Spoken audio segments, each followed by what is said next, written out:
नमस्कार, आप सभी का रमेश सुरेल यूट्यूब चैनल पर बहुत हार्दिक स्वागत है। वेस्ट बंगाल बीएड की तरफ से सुप्रीम कोर्ट में 11 अगस्त 2023 के जजमेंट में क्लैरिफिकेशन मॉडिफिकेशन को लेकर जो एप्लीकेशन फाइलें लगाई जा रही हैं, उस मामले की 19 अक्टूबर 2023 को जस्टिस जेके महेश्वरी जी की बेंच में सुनवाई हुई। उसके बाद उस सुनवाई में दूसरी बेंच में मैटर को रेफर कर दिया गया। अब इस बात को लेकर इस वीडियो में चर्चा करूंगा कि इस मामले की सुनवाई क्या जस्टिस अनिरुद्ध बोस की बेंच में सुनवाई होगी या जस्टिस सुधांशु धूलिया जी की बेंच में सुनवाई होगी। काफी लोगों ने तो डिक्लेयर कर दिया कि जस्टिस अनिरुद्ध बोस की बेंच में सुनवाई होगी। क्या ये मैटर जस्टिस सुधांशु धूलिया जी की बेंच में जा सकता है? इस बात को लेकर चर्चा करूंगा। क्लैरिफिकेशन मॉडिफिकेशन की याचिका में सुप्रीम कोर्ट में बीएड ने क्या फैक्ट और तथ्य रखे हैं। 31 पेज की उन्होंने मिसलेनियस एप्लीकेशन एमए लगाई है, जो 22 सितंबर 2023 के डिप्टी रजिस्ट्रार के आदेश को अगेंस्ट उन्होंने लगाई है। वो 31 पेज की है। उस 31 पेज में क्या लिखा है और कौन सी बेंच में होगी, और इस मामले की 30 अक्टूबर 2023 को होना है, तो इस बात को लेकर चर्चा करता हूं। बेंच से जस्टिस अनिरुद्ध या जस्टिस सुधांशु धूलिया जी की कौन सी बेंच में जाएगा, इस बात पर चर्चा करने से पहले थोड़ा सा कल 19 अक्टूबर 2023 की जजमेंट पर चर्चा कर लेते हैं, जो ऑर्डर पास किया उस दौरान घटनाक्रम में क्या हुआ। उससे रिलेट करवाऊंगा बिहार के मामले में 13 अक्टूबर को जो थोड़ा ऑर्डर जारी किया था, दोनों में क्या डिफरेंस है, और उसके बाद आपको एक मैं आइडिया रखूंगा कि किस बेंच में ये मैटर जा सकता है। यदि आप मेरे चैनल पर पहली बार जुड़े हैं तो चैनल को सब्सक्राइब करे रखें, और उन 31 पेज में क्या क्या फैक्ट रखे हैं उन पर भी चर्चा करूंगा। वीडियो को लाइक और शेयर करना ना भूलें, बहुत ज़्यादा ज़रूरी है डीएलएड की आवाज़ सभी लोगों के पास पहुंचना। थोड़े से प्रकाश 19 अक्टूबर 2023 की सुनवाई पर और थोड़ा 13 अक्टूबर को रिलेट करते हुए और बेंच पर आएंगे। उसके बाद 31 पेज की फाइल पर आऊँगा। वीडियो थोड़ा सा लंबा जाए, बट आप जरूर देखना पूरा। ये कई राज्यों के मामले को डिसाइड करेगा, और ये बड़ा मैटर है कि जो ये 11 अगस्त के फैसले में क्लैरिफिकेशन और मॉडिफिकेशन मांगना, उसमें चेंजेज करवाना अपने आप में एक छोटा मैटर नहीं है, लेकिन इस पर चर्चा करते हैं। 19 अक्टूबर 2023 को जब सुनवाई होती है तो बीएड की तरफ से सीनियर एडवोकेट प्रशांत भूषण जी और डीएलएड की तरफ से सीनियर एडवोकेट मीनाक्षी अरोड़ा जी रहती हैं। प्रशांत भूषण जी कहते हैं कि सर, ये ऑलरेडी अपॉइंटेड है और इनको मात्र ब्रिज कोर्स ही करना है और बाकी कोई दिक्कत नहीं है। 11 अगस्त का जजमेंट लागू हुआ तो लाखों कैंडिडेट के साथ ये अन्याय होगा, और ब्रिज कोर्स करते ही सारे ये एलिजिबल हो जाएंगे, और वो एक 6 महीने का कोर्स है, उसका जिक्र करते हैं। उसी समय मीनाक्षी अरोड़ा जी कहते हैं कि सर, ये बिहार का मैटर थे, 3 जजों बेंच ने डिसाइड किया हुआ है, और इसमें आप क्या करेंगे। तो इसमें ऑलरेडी डिसाइड है, और उस मामले को जस्टिस अनिरुद्ध बोस की बेंच में रेफर किया हुआ है। तब कोर्ट की तरफ से टिप्पणी आती है कि एएस बोपन्ना जी की बेंच के द्वारा अच्छा जो ऑर्डर पास किया गया है, इस बात को लेकर चर्चा होती है, क्योंकि बिहार सरकार के मामले में जो बिहार बीएड की याचिकाओं पर जो जस्टिस एएस बोपन्ना जी की बेंच ने जस्टिस अनिरुद्ध बोस की बेंच में मैटर को ट्रांसफर कर दिया था, तो ये आता है। और 3 जजों बेंच में कि ऑलरेडी ऑर्डर पास किया हुआ है, जिसमें बिहार के अंदर बीएड को बाहर करने का आदेश, क्योंकि ये मॉडिफिकेशन क्लैरिफिकेशन चाहती है। क्यों जिक्र किया मीनाक्षी अरोड़ा जी ने, इस पर मैं बताऊंगा। लेकिन कोर्ट क्या कहती है? कोर्ट कहती है कि ये मैटर 11 अगस्त 2023 के कोर्ट, जब मीनाक्षी अरोड़ा जी बोलते हैं तो कोर्ट कहती है कि हम इस मामले पर हियरिंग कर ही नहीं रहे, तो आप आर्गुमेंट क्यों डिटेल में कर रहे हैं। और ये प्रशांत भूषण जी को कहा जाता है कि मामला उस बेंच का, उस बेंच में तब वही सुनेंगी। तो कोर्ट ये कहती है कि कोर्ट अपने ऑर्डर में लिखवाती है, मेरे चैनल पर वीडियो अपलोड किया हुआ आप देख सकते हैं। कोर्ट ये कहती है, डिप्टी रजिस्ट्रार का 22 सितंबर का फैसले पर वीडियो बनाया, वो भी आप देख सकते हैं। कोर्ट ऑर्डर में कहती है कि 11 अगस्त 2023 के judgment justice Aniruddha Bose and justice Sudhanshu Dhulia ji के द्वारा डिलीवर किया हुआ है, दिया हुआ है, इसलिए इस मैटर को अप्रोप्रिएट बेंच में लिस्टेड किया जाए। दोनों जजों का नाम ऑर्डर में आएगा कि जस्टिस सुधांशु दुलिया जी और जस्टिस अनिरुद्ध बोस के द्वारा ये फैसला दिया हुआ है, जजमेंट दिया हुआ है, और अप्रोप्रिएट बेंच में लिखा जाए, लिस्टेड किया जाए। बट 13 अक्टूबर को जो सुनवाई होती है जस्टिस एस बोपन्ना जी के बेंच में, उसमें साफ लिखा जाता है कि ऐसा similar matter, recruitment procedure, facts, ground, सारे चीजें जस्टिस अनिरुद्ध बोस की बेंच के द्वारा डिसाइड किया गया है, इसलिए इस मैटर को अप्रोप्रिएट बेंच में रेफर किया जाए। यहाँ पर दोनों जजों का नाम लिखा हुआ आएगा। जो कल सुनवाई हुई 19 अक्टूबर वाले, 13 अक्टूबर वाले मामले में ओनली जस्टिस अनिरुद्ध बोस का बेंच का नाम आए। ये क्यों है? 13 अक्टूबर वाले जो दीपांकर गौरव की याचिका है, उसमें 3 जजों की बेंच में, जिसमें justice Aniruddha Bose bench man थे और पर्टिकुलर बिहार की भर्ती को लेकर के उन्होंने ऑर्डर जारी किया था, इसलिए उनके द्वारा डिसाइड किया हुआ था, इसलिए उस जस्टिस अनिरुद्ध बोस का जिक्र करते हुए उस बेंच में रेफर करने का आदेश दिया गया। उसमें मेनली 11 अगस्त का फैसला नहीं था, उसमें 28 अगस्त का ऑर्डर है जो जारी किया है, और क्योंकि 28 अगस्त का ऑर्डर 11 अगस्त के फैसले के बेसिस पर जारी था, इसलिए जस्टिस अनिरुद्ध बोस का बेंच का नाम ओनली मेंशन करके और वो चीजें हुई जारी। बट ये मॉडिफिकेशन और क्लैरिफिकेशन 11 अगस्त के फैसले पर है। जब आप 11 अगस्त का जजमेंट देखेंगे, उसमें जस्टिस सुधांशु दुलिया जी के द्वारा फैसला लिखा गया और बाद में एक निर्णायक दोनों जज उन्होंने साइन करके ऑर्डर जारी किया, बट लिखा गया कि इसके द्वारा जस्टिस सुधांशु दुलिया जी के द्वारा। जब आप 11 अगस्त का फैसला देखेंगे तो उसका जो शुरुआती पेज है वहां पर लिखा हुआ है ओनली एक जज का नाम लिखा है, लास्ट में बाद दोनों जजों का नाम लिखा हुआ है, इसलिए दोनों जजों का नाम लिखा गया है 11 अगस्त के फैसले में। मेरा जो आइडिया कहता है, बाकी तो सुप्रीम कोर्ट तय करेगा, रजिस्ट्रार तय करेंगे, चीफ जस्टिस साहब तय करेंगे, मेरा जो एक आइडिया कहता है कि ये मामला 30 अक्टूबर को तो सुनवाई होने जा रही है, बट इस मामले की सुनवाई जस्टिस सुधांशु दुलिया जी के पास जा सकती है, क्योंकि ये फैसला उनके द्वारा लिखा गया है और उस फैसले में कुछ क्लैरिफिकेशन, मॉडिफिकेशन चाहते हैं तो उस बेंच में जा सकता है। मुझे जो ज्यादा संभावना लग रही है वो उस बेंच में जाने की लग रही है।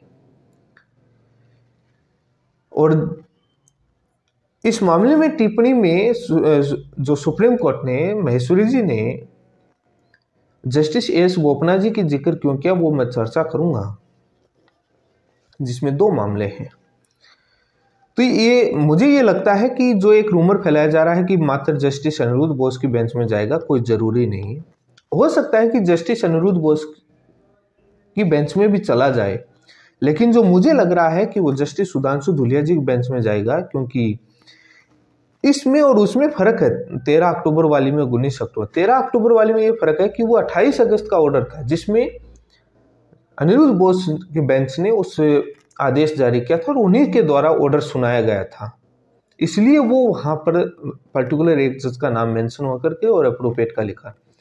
ये फैसला सुधांशु दुलिया जी के द्वारा दिया गया। आप जब सुनवाई सुनेंगे तो वो एस बोपन्ना जी, कल आप जाकर के मेरे चैनल पर देखना, उसमें लिखा है कि ये ऑर्डर तो दुलिया जी के द्वारा दिया गया ना। हाँ, तो ये हो सकता है कि सुधांशु दुलिया जी की बेंच में उनके पास ये जा सकता है, क्योंकि ऑर्डर उन्हीं का लिखा हुआ है 11 अगस्त का जजमेंट, तो उनके पास लिस्टेड हो सकता है। अब देखते हैं कि सुप्रीम कोर्ट और रजिस्ट्रार क्या तय करते हैं, लेकिन मुझे लगता है कि हो सकता है कि अनिरुद्ध बोस की बेंच में जाए, लेकिन मुझे लग रहा है कि सुधांशु दुलिया जी के बेंच में भी ये जा सकता है मामला, और दोनों जजों का नाम ऑर्डर में लिखा हुआ है। अब वो रजिस्ट्रार सीजीआई तय करते हैं कि किस में भेजा जाए, लेकिन मुझे लगता है जो फैसला लिखता है उसी की बेंच में ज्यादातर जाता है, क्योंकि डिटेल में उन्होंने लिखा है तो उसी की बेंच में जा सकता है। अब आता है कि बीएड की तरफ से जो 31 पेज की जो मिसलेनियस एप्लीकेशन जो सुप्रीम कोर्ट में लगाई गई इस मामले में 31 पेज में क्या लिखा, इस पर भी चर्चा कर लेते हैं।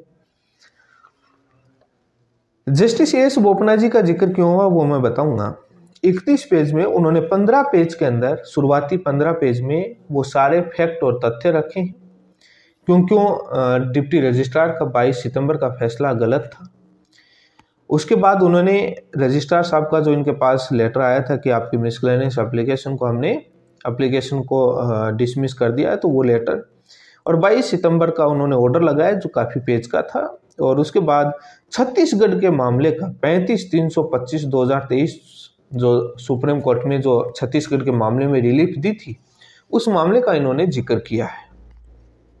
ये बात देख सकते हैं, बार बार ये छत्तीसगढ़ के मामले का जिक्र करते हैं और हर जगह उस मामले को लेकर जाते हैं। ये ऐसा क्यों हो रहा है? तभी तो कल बेंच में ये डिस्कस हुआ कि जस्टिस एस बोपन्ना जी की बेंच का ये ऑर्डर है। तभी मीनाक्षी जी ने कहा कि बिहार के मैटर में उन्हीं बेंच ने अनिरुद्ध बोस की बेंच में रेफर कर दिया गया और अनिरुद्ध बोस बेंच का बिहार के मामले में ऐसा ऑर्डर पास किया हुआ है और बाहर किया हुआ है। और ये छत्तीसगढ़ के मामले में एस बोपन्ना जी ने क्या किया था, तो इसलिए वो बेंच कर रही थी उसी ऑर्डर का। तब ये बाद में मामला ये जिक्र हुआ था बोपन्ना जी की बेंच का मामले का। लेकिन बीएड बार बार यही चाहता है कि कैसे भी करके उनको थोड़ा वो छत्तीसगढ़ वाले मामले का मिल गया, बार बार उसी का वो जिक्र कर रहे हैं। दीपांकर गौरव की याचिका में, बिहार सरकार की याचिका में, सब जगह उसी मामले को लेकर, उसी ऑर्डर को लेकर घूम रहे हैं। अब जो मुख्य प्रेयर उन्होंने जो शुरुआत के जो 15 पेज में जो डिप्टी रजिस्ट्रार के ऑर्डर के खिलाफ जो वो लेकर के गए हैं उसमें क्या उन्होंने मेंशन किया है उस पर चर्चा कर लेते हैं। उन्होंने साफ ये लिखा है, जो प्रेयर नंबर 1 में जो फर्स्ट पॉइंट में उन्होंने साफ लिखा है कि to modify oblique clarify that any recruitment process that has commenced prior to the judgment dated 11 August 2023 passed by this honorable court in civil appeal number 5068 of 2023 shall not be interpreted and appointments shall continue to be made as per recruitment notification for the recruitment to the post of primary teacher issued prior to the judgment dated 11 August 2023। उन्होंने साफ कहा है कि 11 अगस्त 2023 का judgement आने से पहले जो नोटिफिकेशन जैसे जारी हुए थे उसी प्रकार से वो भर्ती प्रक्रियाएं कंप्लीट होने चाहिए, वो अपॉइंटमेंट उसी प्रकार से होने चाहिए। 11 अगस्त 2023 का जजमेंट वो इंटरप्रेट नहीं होना चाहिए, वो लागू नहीं होना चाहिए। हालांकि मैं इसमें आपको बताना चाहूँगा, बिहार के अंदर 28 अगस्त का ऑर्डर जारी करते हुए जस्टिस अनिरुद्ध बोस की बेंच ने 11 अगस्त के जजमेंट को इंटरप्रेट कर दिया और लागू कर दिया और उसी को पटना हाईकोर्ट ने ऑर्डर जारी किया। उसके बाद बिहार सरकार ने उस आदेश को लागू कर दिया और बीएड को बाहर कर दिया। इंटरप्रेट हो गया 11 अगस्त का जजमेंट और उसके बाद उससे पहले की आई भी भर्तियों के अंदर। दूसरा केवीएस का फरवरी के अंदर एग्जाम हुआ, केवीएस ने भी इंटरप्रेट कर दिया 11 अगस्त के जजमेंट को। तो दो जगह तो हो गया। अब इनका एक कहना है कि 11 अगस्त का जजमेंट जैसा नोटिफिकेशन आया बीएड शामिल होकर के वैसे होना चाहिए। ये बात तो ये कह रहे हैं, लेकिन डिप्टी रजिस्ट्रार साहब ने अपने फैसले के अंदर शुरुआती पैराग्राफ में एक बात कही थी जो 11 अगस्त के जजमेंट को लेकर ही कहा था। मैंने 11 अगस्त के जजमेंट में कही, वो कई बार मैंने बात वीडियो में बोला है। डिप्टी रजिस्ट्रार साहब ने उस फैसले का जिक्र किया जो 11 अगस्त में कि स्टेट ऑफ मणिपुर के मामले में ये लिखा हुआ है कि कोई भी कानून जब तक वैध है तब तक किसी कोर्ट के द्वारा अवैध नहीं ठहराया जाता। इस मामले को लेकर ये जो 31 पेज की याचिका है इसमें बीएड की तरफ से मौन है, कोई भी अपना तर्क नहीं दिया और इस मामले को बेस बनाकर डिप्टी रजिस्ट्रार साहब ने कहा कि ये मामले में साफ क्लियर है। अब आप इसमें कैसे क्लेरिफिकेशन मॉडिफिकेशन चाह रहे हैं वो ये आपका रिव्यू प्रैक्टिस है। लेकिन इस रिव्यू पर इन्होंने क्या कहा है वो भी कहूंगा, लेकिन ये दो जगह तो लागू हो गया। वैसे देखा जाए तो पंजाब और राजस्थान में भी 11 अगस्त से पहले फैसला लागू हो गया। बीएड बाहर होकर के दो भर्तियां पंजाब और राजस्थान में जारी होगी। इस प्रकार से यदि 11 अगस्त के बाद से लागू हो तो बाद में राजस्थान और पंजाब में भी बीएड शामिल होनी चाहिए, जो पॉसिबल नहीं है। बाद में राजस्थान हाईकोर्ट के जजमेंट की कोई वैल्यू नहीं रहेगी। और सुप्रीम कोर्ट ने राजस्थान हाईकोर्ट के जजमेंट को अपहेल्ड किया है, उसको वैध ठहराया, उसको सही माना है। सही माना है तो मतलब बाद में उसकी कोई वैल्यू कैसे खत्म हो सकती है। ये उन्होंने बीएड के लोगों ने अपने कहा है कि वो किसी प्रकार से बाधित नहीं होने चाहिए। हम मॉडिफाई और क्लैरिफाई करना चाहते हैं, जैसा नोटिफिकेशन से जैसी भर्ती प्रक्रियाएं 11 अगस्त से पहले जो जो नोटिफिकेशन जारी हुए वो उसी प्रकार से कंप्लीट होने चाहिए जैसे वो जारी हुए हैं। बीएड बाहर होकर के, बीएड शामिल होकर के जैसे जारी हुए, बाद में यदि वो बीएड होकर होते हैं तो जहां बीएड बाहर होकर के हैं वो आ जाएंगे कि जब सर आप वहां पर जैसे नोटिफिकेशन चाहते हैं तो हमारी क्या गलती थी, हमारे को बीएड शामिल होकर के ज्वाइनिंग दीजिए। राजस्थान पंजाब वाले पहुंच जाएंगे कि हमारे को भी ज्वाइनिंग दीजिए, हमारी क्या गलती थी जो वहां पर वैसे हो सकते हैं, हमारे बाहर क्यों किया गया, हमारे भी 11 अगस्त के बाद से लागू किया जाए। तो ये उनकी एक नया विवाद और उत्पन्न हो जाएगा। लेकिन बीएड ने ये कहा है, बीएड ने सेकंड पॉइंट में रजिस्ट्रार साहब के उसमें कहा है कि हम उसमें जो कोई भी उन्होंने इस बात का जिक्र किया है 25 नवंबर 2021 का जजमेंट को अपहेल्ड रखा है। ये बात उन्होंने अपने आर्गुमेंट में रखा है। 11 अगस्त के फैसले में इस कोर्ट ने रखा है एनसीटी के गजट नोटिफिकेशन को 28 जून 2018 के गजट नोटिफिकेशन को रद्द करते हुए। लेकिन वो बार बार इस बात को रख रहे हैं, उस फैसले का पॉइंट को कोर्ट जरूर किया है इन्होंने कि राजस्थान सरकार ने जो एनसीटी के गजट नोटिफिकेशन को इग्नोर किया था, बीएड को शामिल नहीं किया था, जो बाइंडिंग करता था राजस्थान गवर्नमेंट को, तो ये गलत था। लेकिन ये उस पॉइंट पर पीछे हट जाएंगे, बैकफुट पर आएंगे। क्या राजस्थान हाईकोर्ट के बाद फैसले के बाद जिस भी स्टेट गवर्नमेंट ने बीएड को शामिल किया था, क्या वहां पर सुप्रीम कोर्ट ने स्टे दिया था राजस्थान हाईकोर्ट के जजमेंट पर? जब स्टे ही नहीं दिया तो वो वैलिड स्थिति में कैसे था, ये तो सभी को मालूम। और वेस्ट बंगाल के अंदर बाकायदा राजस्थान से पहले गजट नोटिफिकेशन चैलेंज था, स्टे मांगा गया था, अब नहीं दिया तो वो कलकत्ता हाईकोर्ट जाने, ये 11 अगस्त के फैसले में भी मेंशन है। तो ये सारी चीजें वो चीजें लिखते हैं अपने, और उसके बाद वो कुछ जजमेंट का जिक्र करते हैं जो आगे अपने 22 सितंबर का जजमेंट को, डिप्टी रजिस्ट्रार के जजमेंट को इम्पीच्ड ऑर्डर बताते हुए वो तमाम अपने फैसलों का जिक्र करते हैं। उन फैसलों में वो तमाम अपने एड्रेस करते हैं कि हमें ये जरूर लिखते हैं कि आगे वो पैराग्राफ में आगे जब जाते साफ उन्होंने ये मेंशन कर दिया इस एप्लीकेशन में कि हम कोई भी रिव्यू नहीं चाह रहे, ना हम रिव्यू की डिमांड कर रहे। उन्होंने इस बात को भी क्लेरिफाई किया है अपने 11-31 पेज के अंदर कि रिव्यू का मतलब है कि नया डॉक्यूमेंट, नया तथ्य जिस पे लगा करके हमें एलिजिबल होना चाहिए। उन्होंने साफ कहा है कि हम 11 अगस्त 2023 के जजमेंट को बिल्कुल भी चैलेंज नहीं कर रहे, ओनली मॉडिफिकेशन या क्लैरिफिकेशन चाह रहे हैं। वो जजमेंट सही है, उसमें हम कोई चैलेंज नहीं कर रहे हैं, उसको स्वीकार कर रहे हैं, मात्र हम मॉडिफिकेशन या क्लैरिफिकेशन चाह रहे हैं। ये भी कह दिया हम रिव्यू नहीं करना चाह रहे, जो डिप्टी रजिस्ट्रार साहब ने कहा कि ये रिव्यू की प्रैक्टिस, हम रिव्यू नहीं चाह रहे, हम ना चैलेंज कर रहे ना कुछ और कर रहे। लेकिन स्टेट और मणिपुर का फैसला 3 जजों बेंच का जो ऑर्डर लगा है उस पर जिक्र नहीं कर रहे। उसमें जब स्टेट और मणिपुर का जजमेंट पढ़ेंगे, जिसको बेसिस पर 3 जजों बेंच का जो एक कोई भी कोर्ट के द्वारा जब तक असंवैधानिक नहीं ठहराया जाए तो वो फैसला आता है, उसमें ऑटोमेटिक क्लैरिफिकेशन मॉडिफिकेशन आता है, लेकिन और करवा लेंगे डिटेल से। लेकिन उस पर उन्होंने चर्चा नहीं करी, उस पर डिप्टी रजिस्ट्रार ने काउंटर करके जवाब दिया। उन्होंने ग्राउंड जो दिए हैं अपने 6 नंबर बिंदु से, ग्राउंड में उन्होंने यही है application for review of judgment, उन्होंने कहा है कि हम कोई भी उसमें ऐसा वो चीज़ें नहीं लेकर जा रहे कि जिसमें नए एविडेंस लेकर गए हों, कोई नए हम वो नहीं लेकर जा रहे। हम instant case is not seeking any review.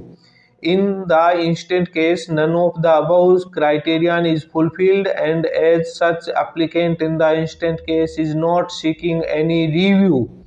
तो वो कह रहे हैं कि कोई भी रिव्यू नहीं। therefore finding given by the जो LD रजिस्ट्रार जो judicial listing needs to be set aside, उसको साइड में रखा जाए। उसके बाद ये इन्होंने उसको कई फैसलों का जिक्र किया, और फैसलों का जिक्र करते हुए हम ये साफ ये बार बार यही कह रहे हैं कि हम रिव्यू इस पिटीशन को नहीं करवाना चाह रहे हैं, हम रिव्यू नहीं करवाना चाह रहे हैं, हम ओनली क्लैरिफिकेशन चाह रहे हैं। हम उस जजमेंट को जो 11 अगस्त का जजमेंट जो जारी किया गया है उसको हम चैलेंज नहीं कर रहे। हाँ, ये जरूर लिखा है on the words judgment dated 11 August 2023 shall be applicable prospectively not retrospectively.